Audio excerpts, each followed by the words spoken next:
Tuh. Tuh. Ini dari hotel. Sana itu daripada terbang. Oh, aku taruh lampunya di belakang, frame dan aku klip pakai seperti ini.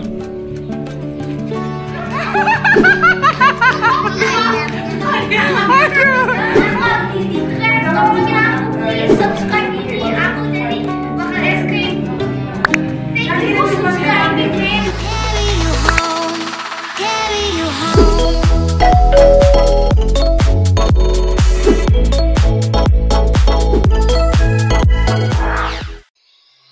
Caught a little bit of magic in your eyes last night. Assalamualaikum teman-teman, selamat liburan. Kali ini Fine Time Channel lanjut liburan episode Turki di Kapadokia. Banyak wisatawan yang kalau ke Kapadokia cuma ke tempat wisata balon udara dan jeep safari aja nih, seperti di vlog Fine Time Channel yang sebelumnya. Padahal di Kapadokia banyak tempat menarik lainnya untuk dikunjungi loh. Nah, ada apa lagi sih di tempat wisata lainnya di Kapadokia? Simak terus video ini, tonton sampai habis, jangan di skip ya. Karena aku mau kasih tahu ke kalian 5 tempat wisata menarik di Kapadokia yang maksudnya nggak dikenakan biaya alias gratis loh. Langsung aja kita review yuk. Lokasi wisata pertama adalah tempat pembuatan karpet handmade di Turki yang beristrikan orang Solo Indonesia nih ownernya. Jadi dia udah fasih banget dong bahasa Indonesia. Sambil kita berkeliling ke pabrik karpetnya, sambil ownernya nih sharing cerita-cerita menarik ke pengunjung dengan gayanya yang lucu banget. Yuk kita dengerin apa aja yang dia share dan gimana sih cara pembuatan karpet handmade di Turki. Come on guys! Dan ada lagi informasi bagaimana tarik sutra dari di Kepompong. Dan kita masuk tulang kawannya, kita nonton bagaimana bikin karpet Turki pakai tangan. Di sini punya buatan tangan kaki doang, bahannya kapas, ketiga sutra. Dari 3 lain bahannya kita bikin 4 beda bahannya karpet. Pertama 100% wool bahannya. Kapan itu 100% wool bahannya? Semuanya alami di sini, cat kimia kosong. Oke, aku mau tanya, warna merah yang mana buah? Cherry. Bagus, tapi salah. Warna kuning yang mana bunga? Kari. Bagus, tapi salah. Warna punya asli warna dari domba. Putih dari domba putih. Hitam dari domba hitam. Coklat dari domba coklat. Abu-abu dari domba salah. Abu-abu dari domba kotor belum mandi.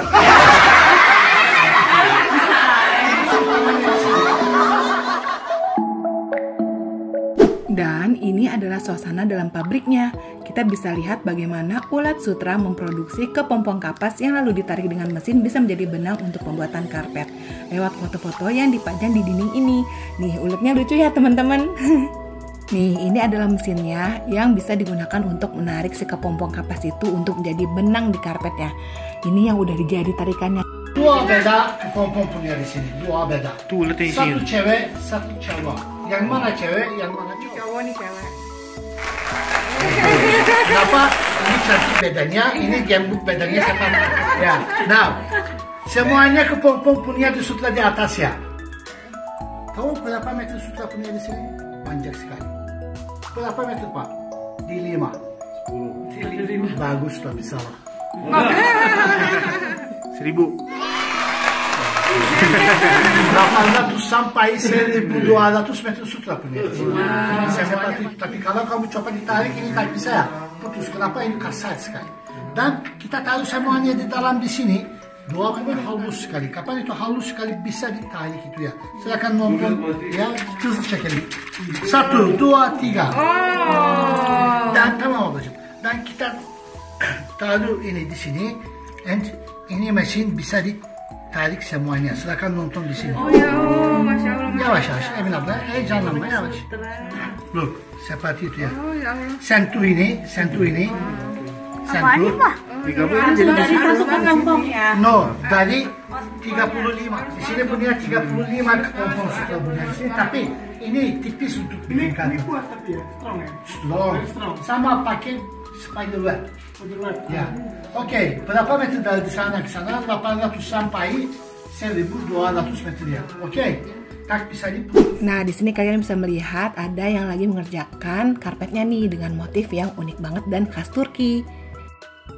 Kopi ini dari sana ke sana satu dan satu selalu hari. Ini 2 meter kali 3, 6 square meter yang mana punya 18 bulan lama. Ya, 1,5 tahun lama. Ini buatan tangan karpet lebih mahal tapi lebih kuat juga. Ini bisa untuk lantai minimum 180 tahun. Ya,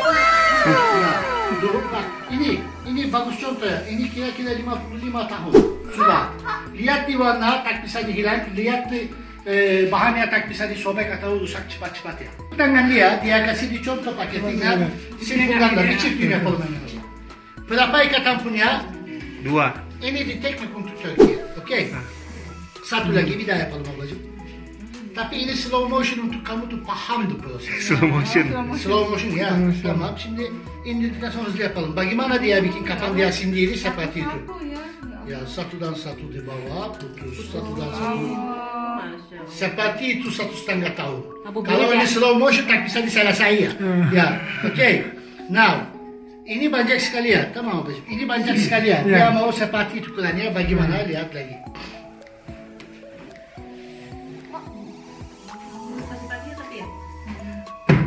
Kultur seperti itu dan kunting. Oke ya?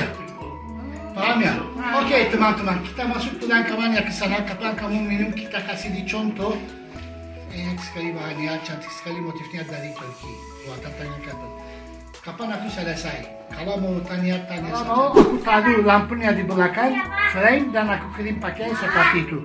Di sini yang paling unik dan aku suka adalah dia jual hiasan dinding yang bisa glow in the dark dan ini bahannya dari full sutra bertuliskan ayat-ayat Al-Quran. Khusus sekali motifnya, sutra semuanya lagi punya tuan namanya 99 ayat kursi punya juga yang mana punya kira-kira 1,5 tahun namanya. Keren banget. Ini sutra ya? Iya, sutra. Ini sutra, full sutra. No, 50%. Ini punya kira-kira 1 tahun lama. Saja ada kurangnya yang mana 1,5 kilo saja. Bisa lepas seperti itu dan kita kasih bag. Louis Vuitton bag untuk bawa. Ini di teknik. Take care. Mungkin mau bawa sendiri seperti itu kurangnya bisa kita kasih koper seperti itu. Ini gratis. Tapi jangan. Dan selesai sudah wisata kita ke pabrik handmade karpet Turki nih teman-teman. Lanjut lagi yuk, kita sekarang mau ke kota yang tersembunyi di bawah tanah. Kayak apa kotanya dan apa ceritanya aku akan share kepada kalian. Yuk! Di bawah kawasan perbukitan Kapadokia ini terdapat jaringan raksasa yang tersembunyi selama berabad-abad. Sebuah kota bawah tanah yang bisa merahasiakan keberadaan hingga 20.000 orang. Kota Kuni Elingubum atau yang sekarang disebut Derinkuyu terletak lebih dari 85 meter di bawah permukaan tanah dan mencakup 18 terowongan berbeda. Kota bawah tanah terbesar di dunia ini hampir selalu dihuni selama ribuan tahun dan terus berpindah tangan dari bangsa Pirigian, Persia, sampai umat Kristen dari era Bizantin. Kota tersebut akhirnya ditinggalkan pada 1920 oleh orang-orang Yunani Kapadokia saat mereka mengalami kekalahan pada Perang Yunani-Turki dan berbondong-bondong kabur ke Yunani. Di kota ini terdapat gua-gua yang membentang ratusan kilometer dan diyakini ada lebih dari 200 desa kecil di bawah tanah. Desa-desa itu terhubung loh satu sama lainnya oleh berbagai terowongan sehingga membentuk jaringan bawah tanah raksasa. Menurut pemandu kami nih, Derinkuyu kembali ditemukan pada tahun 1963 oleh seorang warga anonim yang selalu kehilangan ayam-ayam peliharaannya. Saat dia sedang merenovasi rumahnya, unggas-unggas itu menghilang ke celah-celah kecil dan tidak pernah muncul lagi. Nah, setelah melakukan penyelidikan dan penggalian, warga Turki itu menemukan jalan gelap yang ternyata adalah salah satu dari 600-an pintu masuk menuju kota Derinkuyu. Penggalian besar-besaran kemudian berlangsung dan mengungkap jejaring ruangan, mulai dari ruang penyimpanan, makanan kering, kandang ternak, sekolah, penyimpanan anggur, sampai kapel. Kota bawah tanah ini lantai ramai dikunjungi para turis dan pada tahun 1985 dimasukkan ke dalam daftar warisan dunia UNESCO. Walau bangsa Persian, Persia, dan Seljuk menghuni kawasan ini dan mengembangkan kota bawah tanah dalam abad-abad berikutnya, populasi Derinkuyu mencapai jumlah terbanyak pada masa Bizantin. Saat itu hampir sebanyak 20.000 orang tinggal di bawah tanah ini. Nah, kamu kini bisa mengecap pengalaman tinggal di kota bawah tanah Derinkuyu dengan hanya membayar 60 lira Turki atau setara dengan 50.000 teman-teman untuk per orangnya. Aku pun mencoba masuk ke dalam terowongan-terowongan sempit di kota bawah tanah ini. Dinding-dindingnya menghitam akibat nyala obor selama berabad-abad. Sensasi klaustrofobia pun perlahan terasa. Namun terlepas dari perasaan itu, aku bisa menyaksikan bukti kecerdasan berbagai kerajaan yang mengembangkan Derinkuyu. Lorong-lorong pendek yang sengaja sempit memaksa pengunjung untuk menavigasi labirin koridor dan tempat tinggal sambil membungkuk dan dalam satu barisan. Jelas posisi yang tidak tepat bagi penyusup. Diterangi cahaya lampu remang-remang, batu-batu bundar sebesar setengah ton menghalangi pintu akses di antara setiap 18 tingkat dan batu-batu tersebut hanya dapat dipindahkan dari dalam. Lubang kecil dan bulat sempurna di tengah pintu besar dan kuat ini akan memungkinkan penduduk untuk menyusup sambil mempertahankan batas yang aman. Kehidupan di bawah tanah mungkin sangat sulit, kata pemanduku. Penduduk buang hajat di dalam toples, tanah liat tertutup, terhidup dengan obor dan membuang mayat di daerah yang disepakati. Setiap tingkatan kota dirancang dengan hati-hati untuk penggunaan tertentu. Ternak disimpan di kandang yang paling dekat dengan permukaan yang mengurangi bau dan gas beracun yang dihasilkan oleh ternak, sekaligus memberikan lapisan penghangat untuk bertahan pada bulan-bulan dingin. Lapisan dalam kota berisi tempat tinggal, gudang bawah tanah, sekolah, dan ruang pertemuan. Ada pula sebuah kota misionaris Bizantium tradisional di lantai 2, lengkap dengan ruang belajar yang berdekatan.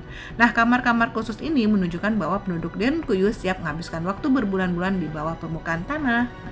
Namun yang paling mengesankan adalah sistem ventilasi yang kompleks dan sumur terlindung yang memasok seluruh penduduk kota dengan udara segar dan air bersih. Bahkan diperkirakan bahwa konstruksi awal Derinkuyu berpusat pada dua elemen penting ini. Lebih dari 50 lubang ventilasi yang dapat mengalirkan udara secara alami ke banyak tempat tinggal dan lorong didistribusikan ke seluruh kota untuk menghindari serangan fatal terhadap pasokan udara mereka. Sumur itu digali sedalam lebih dari 55 meter dan dapat dengan mudah dipotong dari bawah oleh penduduk kota. Meskipun konstruksi Derinkuyu memang jenius, itu bukan satu-satunya kota bawah tanah di Kapadokia. Dengan luas 445 km persegi, Derinkuyu hanyalah yang terbesar dari 200-an kota bawah di bawah dataran Anatolia. Lebih dari 40 kota kecil ini berada 3 tingkat atau lebih jauh di bawah permukaan. Banyak yang terhubung ke Derinkuyu melalui terowongan yang digali dengan hati-hati.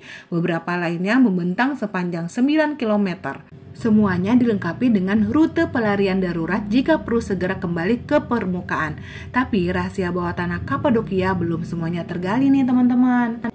Pada tahun 2014, sebuah kota bawah tanah baru dan berpotensi lebih besar digali di bawah wilayah Nevşehir. Wow, keren banget ya. Jadi baru diketahui nih kisah hidup Derinkuyu berakhir pada 1923 ketika orang Yunani Kapadokia dievakuasi. Lebih dari 2000 tahun setelah kota ini diperkirakan dibentuk, Derinkuyu ditinggalkan untuk terakhir kalinya. Keberadaannya dilupakan oleh dunia modern sampai beberapa ayam yang tersesat membawa kota bawah tanah ini kembali diingat khalayak. Dan alhamdulillah kita udah sampai di permukaan lagi nih teman-teman. Kalian kalau mau beli souvenir bisa di toko ini ya. Dan anak-anak udah gak sabar banget nih pengen nyobain es krim dengan pedagang Turki yang unik banget loh jualannya. Yuk kita lihat ya gimana sih uniknya.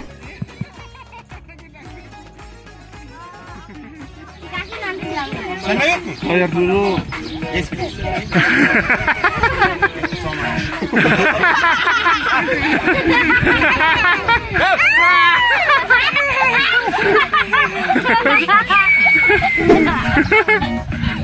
Gini. Nah, that's My name is Fadil. Fadil. Mama.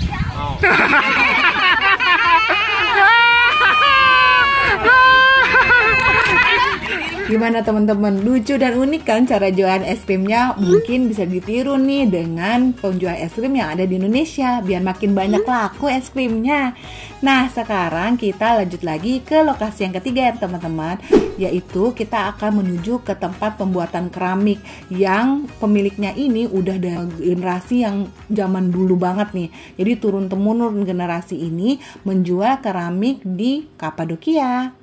You were shooting pool, we were taking shots under the dim lights. Got a little smile that knocked me off of my seat.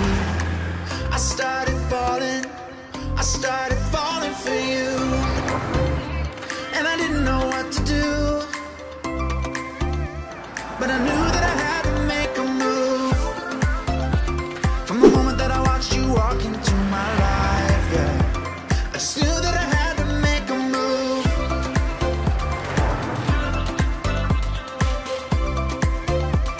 And I knew that I had to be with you.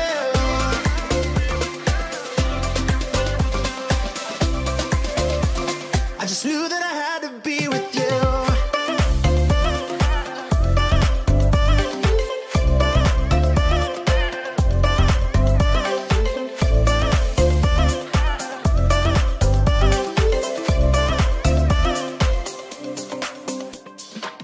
Thought about a seat and breakfast in my bed. We were holding hands, I was making plans, a future so bright. Merhabalar, hoş geldiniz. Öncelikle ismim Özge, Sultan Selim'e hoş geldiniz. Selamat datang ke Sultan Seramik, nama saya Özge. Yaklaşık 200 yıl Bisnis ini 6 generasi akhirnya. Ya, mereka keluarga. kullanmış olduğumuz iki çeşit toprağımız var. Beyaz toprağı buradaki bulunan dağın eteklerinden, kırmızı toprağı da Avanos'ta bulunan Kızılırmak eskileri yataklarından. Aku udah bilang sama Anda, di sini ada Sungai Merah, kan? Dari Sungai Merah itu kenapa dipanggil merah? Karena tanah liatnya kayak ini, coklat merah ini. Karena itu ini ada dua jenisnya tanah liat mereka yang pakai. Salah satunya ini dari Sungai Merah yang merah warnanya. Ini yang paling tua, paling tradisi. Ini yang kedua yang putih. Ini dari Gunung Erciyes, bawahnya Gunung Erciyes. Elimizde bir de kuvars taşımız var. Juga ada kuars di sini. Taşın içerisindeki bazı minerallerden dolayı ezdikten sonra, ürüne ekledikten sonra ürünün daha uzun süre ve kaliteli olmasını sağlıyor. Size kullanabiliyor. Mereka pakai tepung minyak kuars, hancurin dulu, campur dengan yang putih ini, itu supaya buat keramiknya tahan. Pakai airnya ini dan alatnya di dalam Anda akan lihat. Mereka membentuk ini dengan tangannya biar kering di dalam buah ini dulu. Kurumasını bekliyoruz ürünlerin. Küçük ürün için 2 hafta, büyük ürün için yaklaşık 2 ay sadece serinleyen ortamda kurumasını bekliyoruz. Yani untuk kecil-kecil mereka tunggu sekitar 2 ay mıydı? Büyük ürün için 2 ay, küçük ürün için 2 hafta. 2 minggu yang kecil-kecil untuk kering, sebelumnya harus kering dulu. Yang besar-besar 2 bulan yang mereka tunggu supaya jadi kering. Tamamen fırınımızı elektrikli bir fırında ürünleri sonra ekmek yerleştirip 16 saatince 1040 derecede pişiriyoruz. Habis mereka taruh barang kering di sini selama 16 jam di derajat 1004. Iya, oven tradisional. Tapi zaman dulu mereka bakar kayu. Ini apinya dari mana? Listrik ini? Listrik selama 16 jam bu 1040 derajat Celsius. Buradan aşamaları Dan görebiliriz. ini ada prosesnya gimana? Görmüş olduğunuz beyaz kısım ilk fırından sonraki hali. Ini yang bagian putih, setelahnya keluar dari oven. Tapi kadang-kadang bukan semuanya keluar dari oven yang tanpa pecah. Kayak tadi, ada yang pecah-pecah juga. Itu nggak dipakai. Sekarang melakukan gambar-gambar dulu. Boyama yapıyoruz su bazlı boyayla. Pakai cat dasarkan air. Cam tozuyla kaplıyoruz. Mereka pakai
motif keluarga mereka. Mereka generasi ke-6. Karena itu İlk görmüş olduğumuz nokta ilk nesli daha sonra yang tarihler pertama ini gelişmiş generasi olan pertama, yang kedua generasi yang pertama ini simbolnya generasi pertama, pelan-pelan itu simbolisasi generasi yang baru. Ini motif khusus untuk keluarga mereka. bir kesinlikle. Bu da hayat ağacı desenimiz. Alttaki laleler anne babayı Kan? Masyarakat yang pertama kali hidup di daerah sini mulai bisnis ini dengan tanah liatnya Sungai Merah. Jadi mereka percaya apa, di waktu itu gak ada nabi-nabi sebelum Masehi ini pada abad ke-12 sampai abad ke-3 setelah Masehi ada beberapa masyarakat di sini. Jadi mereka percaya apa? Orang Hitit sebagai contoh, orang Hitit percaya sama matahari. Mereka pakai ini untuk upacara kayak agama, kayak tradisional. Gitu. Gimana? Ini dalamnya taruh air atau wine. Mereka taruh ke bawahnya matahari. Matahari harus lewat dari bawahnya sini. Jika lewat artinya ini dalamnya air sudah jadi suci. Kayak baptis di Prancis, kayak wudu di dalamnya Islam. Menurut mereka juga jika cahayanya matahari masuk dalamnya air itu jadi suci. Jika Anda minum itu bagus untuk Anda. Gimana caranya ini? Ini susah buatnya susah sekali. 4 bijinya terbuat dari 4 bagian. Yang ini dasarnya dibuat dulu. Yang kedua ini yang bulat. Ini yang paling susah, yang bulat ini karena ini kosong dalamnya. Yang ketiga ini yang bagian yang Anda uangnya. Dan ini yang bagian terakhir. Nanti mereka bersatu itu dan setelahnya menggambar cat prosesnya kayak ini lagi. Dan gimana cara pokoknya kayak gini mereka masuk tangannya dan mereka kasih kayak gini. Oh, Masya Allah. Ya, kayak gitu.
potong sampai situ.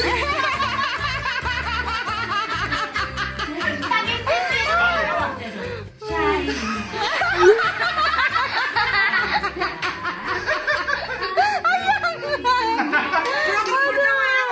Setelah seru-seruan main, sekarang saatnya perut minta diisi. Nah, tempat wisata kita yang keempat adalah kita akan makan di restoran yang terkenal banget. Yang kalau misalkan orang-orang ke Kapadokia pasti kesini nih teman-teman. Entah itu nginep atau enggak hanya makan di restoran aja seperti aku. Karena view-nya Masya Allah, tabarakallah, amazing banget teman-teman. Nih aku kasih lihat ke kalian ya. Let's go! Info bagi kalian yang mau makan di sini, kalian harus siapkan kocek sebesar $30 per orang ya teman-teman. Nah, makanan kayak apa? Langsung aja kita review. Yuk!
Alhamdulillah perut kita udah kenyang, dan menurut aku, review dari aku, makanan dan minuman di sana itu semuanya enak teman-teman.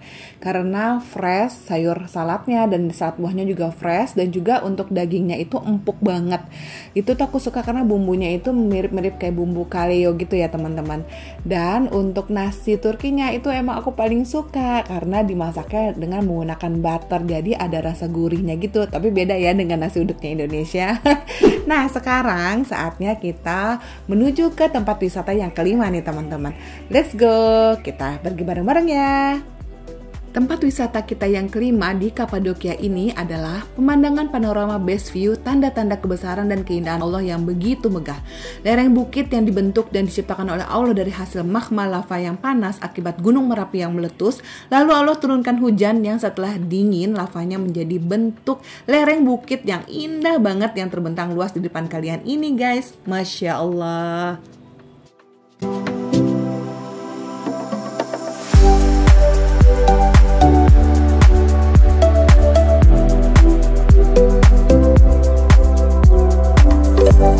Di sini kalian juga bisa puas bermain dengan burung-burung merpati sambil memberi mereka makan.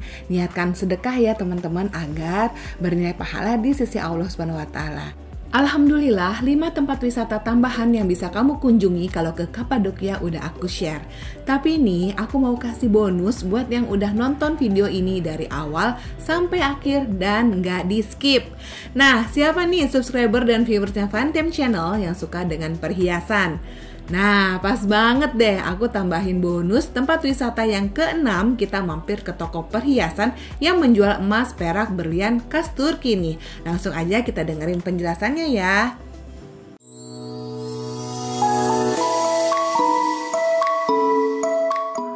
Natural dari Brazil. Lapis lazuli. Lapis lazuli dari Chili, dari Afghanistan ya.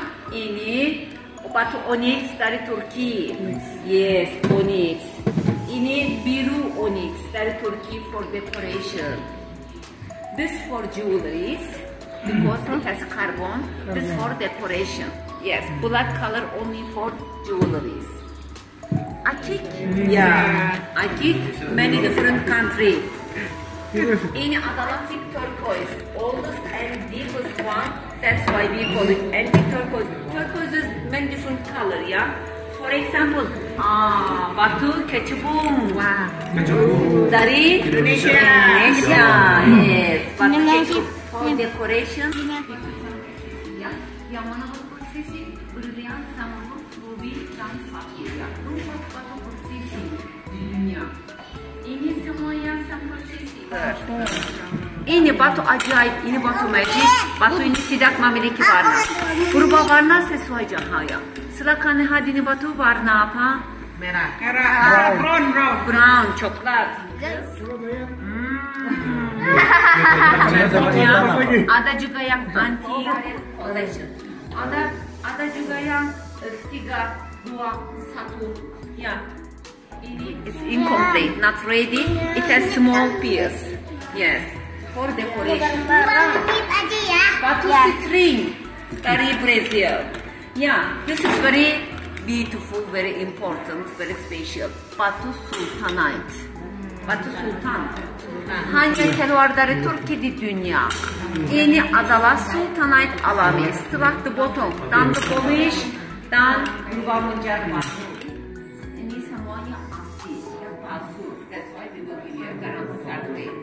Dan ini hanya ada di Turki ya. Keren, ya. Batu sultan. Bagus. Batu sultan. Ya, bagus. Oke, sekarang mari kita lihat saya kasih warna apa.